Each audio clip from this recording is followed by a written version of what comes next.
आखिर क्यों अचानक से म्यांमार बहुत ही ज्यादा महत्वपूर्ण नजर आ रहा है भारत के लिए, और कैसे भारत ये जो आसियान है इसको पावरफुल करने में लगा हुआ है, तो इसी के बारे में डिटेल में जानेंगे। पहले देख लेते हैं कि भैया खबर क्या हो जाती है और क्यों हम इसके बारे में चर्चा यहां पर कर रहे हैं। देखिए, ये आसियान हमारा पूरा ग्रुप है, ठीक है, और जिस तरीके से अभी का सिनेरियो है और पूरा वर्ल्ड ऑर्डर हमें चेंज नजर होता हुआ आ रहा है, उस समय भारत को जरूरत है कि अपने जो भी ग्रुप्स हैं उनको स्ट्रॉन्ग करे और अपनी प्रतिबद्धता साबित करे, क्योंकि यूएस नहीं पता चलता है कब किसकी साइड हो जाता है, नहीं पता चलता है भैया कि चाइना कब क्या कर देगा, और ऐसी स्थिति में हमारे जो पड़ोसी देश हो जाते हैं, हमारे जो ग्रुप्स हो जाते हैं, वो बहुत ही ज्यादा महत्वपूर्ण हो जाते हैं। और इसी में एक सबसे इंपॉर्टेंट कंट्री हो जाता है, दैट इज म्यांमार, जो हमारे लिए बहुत ही ज्यादा महत्वपूर्ण है, ठीक है।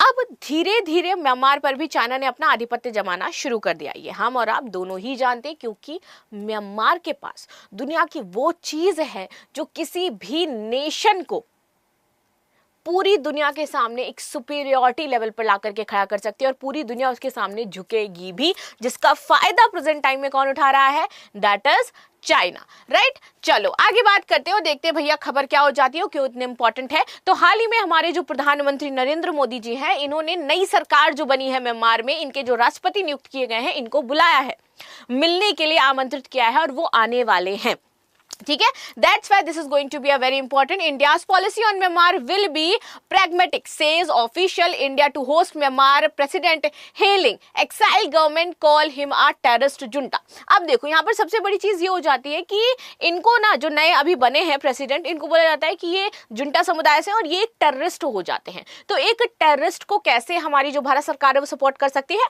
दूसरा द क्वेश्चन इज दैट कि इनको अगर म्यांमार की जनता टेररिस्ट मान रही है या कुछ लोग सपोर्ट नहीं कर रहे हैं, ठीक है, तो संबंध कैसे बेहतर हो पाएंगे यहाँ पर। तो इन्हीं सारी चीजों को लेकर के थोड़ा सा क्वेश्चन मार्क यहाँ पर हो जाता है।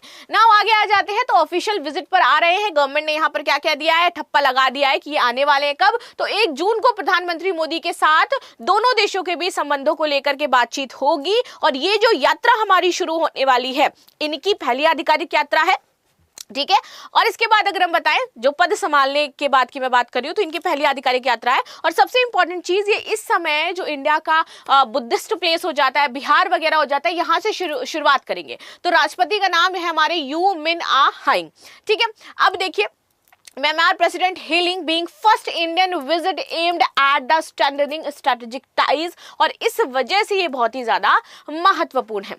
भारत और म्यांमार के अगर हम पुराने रिश्तों के बारे में बात करें, तो भैया कभी बहुत ज्यादा खराब नहीं रहे हैं, हमारी दोस्ती अच्छी रही है, करीबी रिश्ते रहे हैं। और आंग सांग सू की के समय की अगर मैं बात करूं, तो तब भी हमारे संबंध बहुत ही अच्छे थे, लेकिन उनका जो मैटर था, तख्ता पलट होता है, पूरा जो सेना है वो कूप कर लेती है, देन उनको नजरबंद कर दिया जाता है।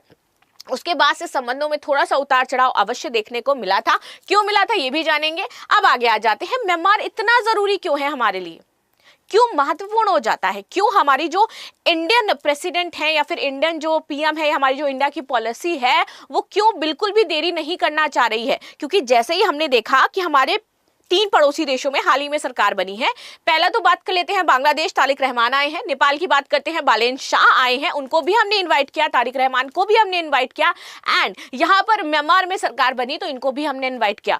2 में इंडिया ने फेलियर झेला, क्योंकि तारिक रहमान नेपाल जाने वाले हैं, बालेन शाह भी नेपाल की तरफ झुकाव रख रहे हैं। नाउ द म्यांमार इज, जिसने एक्सेप्ट किया और वो इंडिया आ रहे हैं, यानी कि भारत जहां भी नई गवर्नमेंट फॉर्मेट हो रही है हमारे नेबरहुड में, बिल्कुल भी देरी नहीं कर रहा है। वो चाहता है कि इनके साथ बातचीत करें और संबंधों को बेटर किया जाए, ताकि चाइना का जो प्रभाव उसके ऊपर पड़े, उससे पहले ही चीजों को वो शॉर्ट कर ले। वो पुरानी गलती नहीं दोहरा रहा है, और ये सीधा सा इंडिकेशन यहाँ पर बताया गया है कि हम नहीं चाहते कि हम पुरानी गलतियां अपनी दोहराएं। और ये जरूरी क्यों हो जाता है म्यांमार, तो देखो भैया, एक तो हमारी ये नेबरहुड फर्स्ट एक्ट ईस्ट महासागर नीतियों के तहत बहुत ही ज्यादा इंपॉर्टेंट है, बहुआयामी द्विपक्षीय सहयोग को और मजबूत करने तथा म्यांमार के लोगों के फायदे के लिए विकासात्मक सहायता देने के लिए प्रतिबद्ध है। पिछले साल अगर मैं बात करूं अगस्त में, तो प्रधानमंत्री नरेंद्र मोदी ने चीन के तियानजिन में जब हमारा एससीओ शिखर सम्मेलन हुआ था ना, इस दौरान म्यांमार में जो तत्कालीन राज्य सुरक्षा और शांति के आयोग के जो मुद्दे थे, रोहिंग्या को लेकर के जो मुद्दे थे, इसके बारे में डिस्कशन किया था और कहा था कि हम द्विपक्षीय संबंधों को बेहतर करेंगे। नाउ आगे आ जाते हैं। अब देखो और इंपॉर्टेंट क्यों हो जाता है, तो ये हमारा म्यांमार है। अब देखो हमारे पड़ोसी देश चार, मतलब हमारे जो राज्य हैं वो चार इससे टच होते हैं और ये वो क्रूशियल स्टेट है, क्योंकि हमने देखा था मणिपुर में वायलेंस हो रहा था या नहीं हो रहा था। मणिपुर वायलेंस की जब भी बात आई तो हमें पता चला कि म्यांमार से मणिपुर में क्या भेजा गया है, हथियार भेजे गए हैं, सपोर्ट भेजा गया है, राइट और म्यांमार में पीछे आधिपत्य किसका है, चाइना का हो जाता है। एंड दैट्स व्हाई ये म्यांमार बहुत ही जरूरी है, इसलिए भारत बिल्कुल भी लेट नहीं कर रहा है। और अगर आधिपत्य बहुत ज्यादा बढ़ता तो ऑफकोर्स हमारे यहाँ पर ये जो एक नेशनल थ्रेट क्रिएट किया जा रहा था म्यांमार के थ्रू, वो एक बहुत बड़ा मुद्दा बन जाता। और ये कहीं ना कहीं लिंकेज की खबरें भी आई थी कि भाई बैकिंग चाइना की थी और म्यांमार से मणिपुर में ये दंगे भड़काए जा रहे थे, ठीक है। इसलिए म्यांमार बहुत ही ज्यादा जरूरी हो जाता है। And this is the thing जो अभी हमने देखा। थोड़ा सा म्यांमार के बारे में बात कर लेते हैं। तो ये तो म्यांमार का मैप है, 55 मिलियन पॉपुलेशन हो जाती है, ठीक है। ये 24th मोस्ट कहा जाता है कि पॉपुलस कंट्री है on the earth. Now 15 province यहाँ पर हो जाते हैं। कैपिटल की बात करें यहाँ पर, इसका नाम हो जाता है नेपिंदो, ठीक है। साथ ही साथ आसियान में बहुत बड़ा रोल अदा कर रहा है। एशिया पैसिफिक क्षेत्र हो जाता है, एशिया का यूनिक क्षेत्र हो जाता है। अब हिस्ट्री की बात करें तो यहाँ पर जो हिस्ट्री रही है म्यांमार की, वो स्टार्टिंग से ऐसी ही रही है कि भाई तख्ता पलट होता रहा है, स्टेबल सरकार नहीं हो पाई, विद्रोह होता रहा है। तो समस्या म्यांमार के साथ ये रही कि म्यांमार की गवर्नमेंट कभी स्टेबल नहीं रह पाई, बहुत सारी समस्याएं रही। आंग सान सू के समय तख्ता पलट हुआ, अंग्रेजों ने 1852 की बात करें तो म्यांमार पर पूरी तरीके से अधिकार कर लिया था। 1937 में भारत से अलग कर दिया गया था और 4 जनवरी 1948 को अंग्रेजों ने फिर आजाद कर दिया। तो इस तरीके से बार बार यहाँ पर सैन्य शासन लगते रहे, चीजें बिगड़ती रही। म्यांमार में 88% बौद्ध हैं और यहाँ पर यांगून के शेरडेन पगोड़ा में गौतम बुद्ध के अवशेष रखे हैं और इसके गुंबद में 4500 से ज्यादा हीरे लगे हुए हैं। और दैट्स व्हाई ये जो यात्रा शुरू कर रहे हैं ये बिहार, बोध गया इससे होते हुए शुरू कर रहे हैं, क्योंकि ये क्या है, बौद्ध धर्म के बहुत ही इंपॉर्टेंट प्लेसेस माने जाते हैं। इसलिए इसका पुराना नाम तो वर्मा, रंगून इसकी राजधानी थी उस समय। और इसको लेकर के गाना भी है, आपको अगर याद है कौन सा गाना है इस पर तो मुझे जरूर बताइएगा, क्योंकि मैं अभी भूल रही हूँ। ये दक्षिण पूर्व एशिया का सबसे बड़ा और दुनिया के क्षेत्रफल में 40वां देश है और इसकी 1600 किलोमीटर सीमा भारत के मिजोरम, नागालैंड, मणिपुर, अरुणाचल से लगती है। और ये दोनों ही क्रूशियल मुद्दे हैं, क्योंकि अरुणाचल प्रदेश पर चाइना अपना आधिपत्य बार बार कहता है कि मेरा क्षेत्र हो जाता है, नाम चेंज करता रहता है। मणिपुर में दंगे भड़काए गए थे, नो डाउट इसमें चाइना का हाथ था और कहीं ना कहीं वो शुरू होकर के अरुणाचल प्रदेश तक जाकर के उसको, उस पार्ट को कट करना चाहता है, राइट और इसके इस मोटिव को इंडिया पूरा होने नहीं देगा। नाउ एशिया पैसिफिक में भी एक खबर निकली थी दैट मिन on hailing elected Myanmar president. तो जैसे ही ये हमारे प्रेसिडेंट वहां पर बनते हैं सैन्य तख्ता पलट होने के बाद, इतने लंबे टाइम के बाद, वैसे ही इंडिया क्या करता है, भैया दिस इज द टाइम और हम तो ये करके रहेंगे।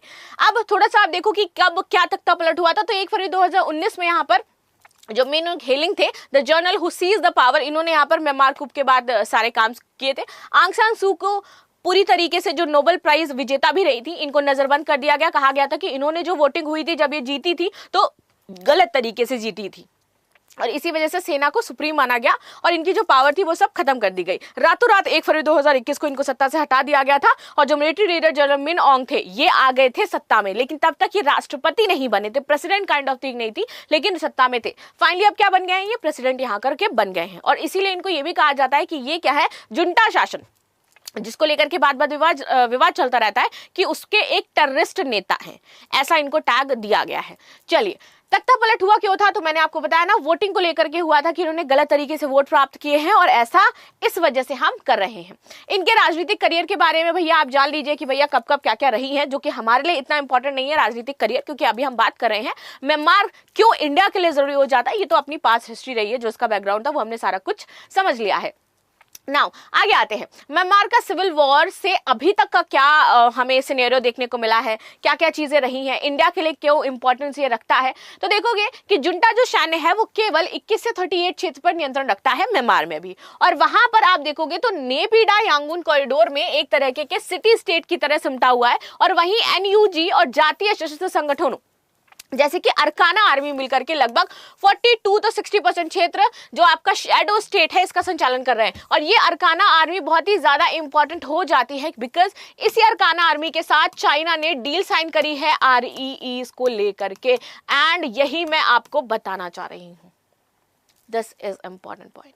ये वो चीज है जो पूरी दुनिया चाहती है, ये वो चीज है जिसको चाइना पूरी दुनिया में सप्लाई करता है, और अगर सप्लाई बंद कर देता है तो वहां की जो वायु सेना है, वहां की जो सेनाओं के एयरक्राफ्ट बन रहे होते हैं वो रुक जाते हैं, क्योंकि इतने इंपॉर्टेंट एलिमेंट्स उसमें लगते हैं जो आरईडीएस के तहत शामिल हैं। और म्यांमार के पास आरईडीएस का भंडार हो जाता है, जो अभी कब्जे में किसके है? अरकाना आर्मी के हैं। और अरकाना आर्मी के पास कितना 40 to 60% क्षेत्र है, राइट। और इसके साथ चाइना ने अपना क्या कर रखा है? डील साइन कर रखा है। इंडिया की ये पॉलिसी है कि भैया हम आपके फटे में टांग नहीं अड़ाएंगे, एंड दैट्स व्हाई इंडिया ने अभी इनके साथ कोई भी डील साइन नहीं करी थी। वो चाहते थे कि हम भैया जब ऑफिशियली गवर्नमेंट बन जाए तो उसके साथ हम बातचीत करें, हम आपकी सॉवरेंटी को यहां पर क्या देते हैं? महत्व देते हैं। हम आपके आंतरिक मामलों में इस तरीके से कोई भी हस्तक्षेप नहीं करेंगे। आपको आवश्यकता होगी, आपकी सेना को आवश्यकता होगी, आपकी ऑफिशियल गवर्नमेंट बन जाएगी, तब हम आपकी मदद करेंगे। और ऐसा इंडिया ने ऐसा स्टेप अभी लिया है, ठीक है। चलो, अब जब ये चुनाव जीत गए, सारी चीजें हो गई हैं, तब जाकर के इंडिया ने इनको बुलाया है और अपने पास रखा है कि भैया अब देखो हम ऐसे ऐसे अपने संबंधों को आगे लेकर के जाएंगे। Now how China covered up Myanmar, तो यही तो इंपॉर्टेंट बात है। इनका प्रोजेक्ट हो जाता है, देखो कैसे कवर करा है। यहां पर आप यंगून, इधर आपका हो जाता है क्योप्यू, और इधर आपका ये हो जाता है कुनमिंग। इसमें पूरे में अपने कुछ जो इनका एक चल रहा है चाइना म्यांमार आर्थिक कॉरिडोर, इसके तहत इसको कवर कर लिया है। जैसा ये आर्थिक कॉरिडोर किसके साथ चला रहे हैं? सीपैक, पाकिस्तान के साथ, जिसमें अफगानिस्तान को भी इन्होंने हाल ही में ऐड किया था, ठीक है। तो ये जो इनका चीन म्यांमार आर्थिक कॉरिडोर चल रहा है और साथ ही साथ बीआरआई चल रहा है, इसके थ्रू इन्होंने म्यांमार को खूब सारा लोन दिया है, क्योंकि ये इनकी पॉलिसी हो जाती है, और इसको पूरे को कवर कर रखा है। यानी कि इन फ्यूचर अगर वो चाहे तो म्यांमार के थ्रू इंडिया में नेशनल सिक्योरिटी थ्रेट आसानी से पहुंचा सकता है, जैसे अभी पहुंचाया गया था। साथ ही साथ निवेशों की स्थिरता को प्राथमिकता ये देता है। ये आपके क्यूम्फ्यू में गहरे समुद्री बंदरगाह बना रहा है, जहां पर आगे ये चाहेगा तो अपनी मिलिट्री फोर्स भी तैनात कर सकता है, ऑफकोर्स कर सकता है, राइट। चीन सीमा क्षेत्रीय जो आपके सक्रिय जाति संघर्ष सशक्त हैं, जैसे कि ईओस, अरकाना आर्मी, इनके साथ सीधे कूटनीतिक संपर्क बनाए हुए, और इन्हीं के साथ मिल करके अरकाना आर्मी के साथ इसने आरईडीएस की डील फाइनलाइज करी, और डील फाइनलाइज करके ये बोला कि भैया हम वहां पर खनन करेंगे आरईडीएस का, प्यूरिफाई हम करेंगे और हम बेचेंगे, हम आपको बस इतना पैसा दे देंगे। बिकॉज म्यांमार के पास टेक्नोलॉजी नहीं है आरईडीएस को प्यूरिफाई करने की, और चाइना के पास वर्ल्ड की बेस्ट टेक्नोलॉजी है जो आरईडीएस को प्यूरिफाई कर सकता है, and that's why this is very important, right. जबकि पड़ोसी क्षेत्र हो जाता है, चाइना ने हमारे सभी पड़ोसी जो देश है वहां पर ऐसा ही काम कर रखा है। चाहे नेपाल की बात कर लो, चाहे आप बांग्लादेश की बात कर लो, और चाहे अब म्यांमार की बात कर लो। इसलिए इंडिया ने सोचा कि भैया हम पुरानी गलतियां नहीं दोहराएंगे, और इस बार हम पहले उनको अपने यहाँ पर इन्वाइट करके बातचीत करेंगे, ताकि अगर वो बाद में जा भी रहे हैं तो हमारी चीजें सेटल होनी चाहिए। चलिए आगे आ जाते हैं। नाउ ये देखो, अब यहाँ पर हमारे इंडिया से अगर हम सी रूट की बात करते हैं म्यांमार का, तो भैया 539 किलोमीटर का पूरा पूरा क्षेत्र हो जाता है। तो पारंपरिक जुंटा पर निर्भरता कमजोर पड़ रही है, क्योंकि जो अरकाना आर्मी है वो क्या कर रही है? चीन समूहों ने सीमा क्षेत्रों पर नियंत्रण बढ़ा दिया है, जैसे कि उत्तर पूर्व भारत में उग्रवादी जो समीकरण है वो प्रभावित हो रहा है। और हमारा जो कलादान मल्टी मॉडल ट्रांजिट था जो हमने साइन कर रखा था किसके साथ? म्यांमार के साथ, विच इज 3.2 अरब डॉलर का, ऐसी परियोजनाएं भी खतरे में पड़ रही हैं। इसलिए जरूरी है कि भैया कॉरिडोर्स को लेकर के जो हम योजनाएं चला रहे हैं उनके साथ अब कूटनीतिक बातचीत करी जाए, उनको स्टेबल किया जाए, म्यांमार को अपनी साइड रखा जाए, क्योंकि अगर म्यांमार भी हमारे ऑपोजिट हो जाता है अदर जो हमारी नेबरिंग कंट्रीज है, तो इंडिया के लिए बहुत बड़ा चैलेंज हो जाएगा, और इंडिया को अपनी आंखें खोल के बैठना है भाई, बिकॉज जो सिचुएशन अभी है वो साफ है। नेपाल साफ है, बांग्लादेश साफ है, श्रीलंका का हम्बनटोटा के साथ क्या हुआ आपको पता है, नाउ द म्यांमार जो अभी यहां पर हम डिस्कस कर रहे हैं। That's why this is important. तो भारत में इसी डी फैक्टो यानी कि वास्तविक तर्क पर प्रतिरोधी समूहों के साथ संपर्क बढ़ा रहा है, जैसे कि मिजोरम प्रतिनिधियों पर ए संवाद, जैसे कि औपचारिक आपका डिजोरी में नामफिडिया सरकार को मान्यता देता रहता है। इसी बीच वाइब्रेंट विजिलेंस और सुरक्षा पहल के तहत रेलवे विस्तार जैसे विकल्पों को क्या कर रहा है? बढ़ा रहा है, ताकि वो चीन का जो प्रभाव है उसको संतुलित कर सके यहाँ पर। और चीन का प्रभाव संतुलित करना बहुत ही ज्यादा महत्वपूर्ण हो जाता है। ये रणनीति एक ऐसे पड़ोसी देश को संतुलित करने की कोशिश है जो कि चीन के अधिक निकट होता जा रहा है, बिना पूरी तरह अपनी नीतियों में बड़ा बदलाव किए। तो इसीलिए हम कालादान मार्ग का उद्देश्य है कि बांग्लादेश को बाईपास करके म्यांमार को अपने पक्ष में ले, और म्यांमार को पक्ष में लेकर के अपनी जो जरूरतें उसको पूरा कर पाए। And this is the main thing, Bangladesh को हमें बाईपास करना है, बिकॉज बांग्लादेश एक समय था जब शेख हसीना की सरकार थी तब हमारे पक्ष में था। जैसे ही शेख हसीना की सरकार गई 5 अक्टूबर 2019 के आसपास, तब से थोड़ा सा प्रॉब्लम है। नाउ अब देखो, सिनेरियोस प्रोबेबिलिटी की बात करते हैं, क्री डाइवर्स और विनर्स और लूजर्स की बात करते हैं। फ्रेगमेंटेशन 65% प्रोबेबिलिटी हो जाती है, जहां पर आपके इयोनो गेन्स और एयर लॉसेस हमें देखने को मिलेंगे, क्योंकि चाइना प्रॉक्सी है, इंडिया लेवरेज है, रिफ्यूजी सरफेस FD++। जुंटा 30% हो जाता है, रेजिस्टेंट विन 5% हो जाता है, यहाँ पर आपका मानबा फ्लॉस, चाइनीज एडवर्सरी फायर्स। तो इस तरीके से BRI लॉक को लेकर के ये प्रॉब्लम्स जो सिनेरियो है बनते हुए नजर आ रहे हैं। Myanmar pardon over 4000 prisoners including deposed president. So Myanmar pardon former leader Ming Win beauty wild lawyer of Aung San Suu Kyi. तो इस तरीके से जिनको इन्होंने नजरबंद किया था ना, तो इन्होंने अपने आप को बेटर ये दिखाने के लिए कि भैया हम कोई टेररिस्ट नहीं है, बहुत सारे लीडर्स को इन्होंने क्षमादान दे दी थी, और इसी महीने राष्ट्रपति बनने के बाद इन्होंने ये शुरुआती कदम उठाया था। एक बहुत बड़ा मुद्दा जो रहता है हमारे उनके बीच में, दैट इज रोहिंग्या का मुद्दा, कि रोहिंग्याओं के साथ बहुत ही बुरा बर्ताव किया जाता है, और बहुत सारे रोहिंग्या जो है वो इंडिया में भी निवास कर रहे हैं। तो इसको भी हमें एक तरीके से शॉर्टकट मतलब पूरा मामला करना है, because Rohingya refugees Bangladeshis among over 250 go missing after a boat headed to Myanmar capsize. तो इस तरीके से क्या हो रहा है कि रोहिंग्याज मिसिंग हो रहे हैं, उनके साथ गलत तरीके का व्यवहार किया जा रहा है, उनकी सुरक्षा, उनकी जो समस्याएं हैं उसको लेकर के बातचीत करी जाएगी, ताकि हमारे यहाँ पर भी बहुत ज्यादा जो ऐसे रोहिंग्या हैं उनका भी भार ना बढ़े, क्योंकि हमारी भी गवर्नमेंट है भाई, वो उतना ही कर सकती है जितना उसकी कैपेसिटी है। तो इस तरीके से इस मुद्दे पर बातचीत की जाएगी। संयुक्त राज्य एजेंसियों के अनुसार अंडमान सागर में मलेशिया पहुंचने की कोशिश के दौरान एक नाव में पलटने से रोहिंग्या जो शरणार्थी थे और बांग्लादेशी नागरिकों सहित 250 से अधिक लोग लापता हो गए थे। तो बांग्लादेश तटरक्षक बल अधिकारियों ने पुष्टि की थी कि 9 अप्रैल को खुले समुद्र में बहते हुए पानी में 9 लोगों की जो जान है वो इन्होंने बचाया था, और बाकियों को ये नहीं बचा पाए थे।